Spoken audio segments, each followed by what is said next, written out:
Hello everybody. I'm just going to explain some simple strategies in the Ruby, okay?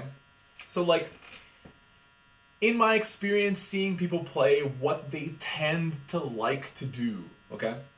And I'll show you some like combinations of cards that, have good results. So here's an example. So I actually have one on the board right here. So typically, when you're drafting your character, you're gonna want to choose the guy, like Bashi is a resilience character who rolls a d12, and you're gonna want to pair him up with Dwarvish lineage because it increases your resilience by 2. So you want to pick the lineage that increases your biggest stat by the most, and that usually turns out pretty good.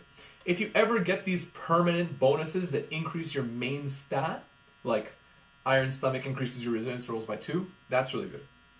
Now there's more.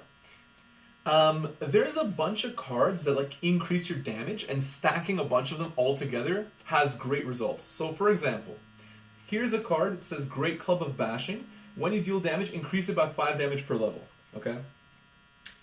And then imagine you're a power character, so you have Strong as an Ox. Roll 2 dice for any strength roll and add them together. So you can imagine you're stacking increased damage.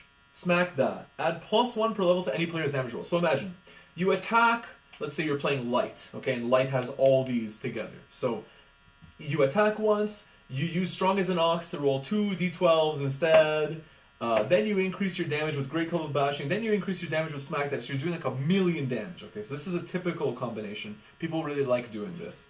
Then there's also like your non-attack damage increasing cards. So like, boons are not attacks, okay? So, for example, never know what hit him. If you go before an enemy, deal 4 extra damage. No, this would increase your attack damage, but... for example, Trip Attack. Deal 1 damage per level to an enemy, reduce their combat speed roll by 5, and then you're gonna stack it with other cards that boost, like for example, Demon Wings, non-attack damage +2. So this would do 1 damage per level +2.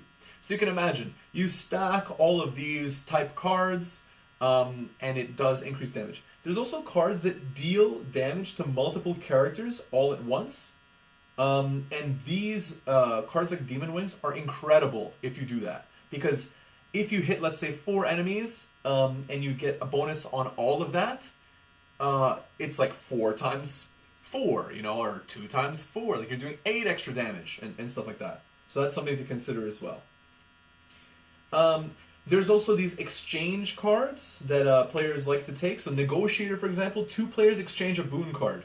This card is very good because sometimes you draft, in your draft pile is a boon that would be really good for a friend, but they can't get it because you drafted it. But if you have Negotiator or something like that, then you can trade your useless boon for their useless boon, or and buff them and buff yourself too, that sort of thing. So these are very useful cards. Another general tip that I have for you is always somebody has to have an ability that removes penalties, okay? Because some penalties are very toxic, okay? So some penalties are like, the damage of enemies, so Blood of the Water. The damage of enemies is increased by 5 for the first combat each level, not discarded at the end of the chapter. So this is like brutal.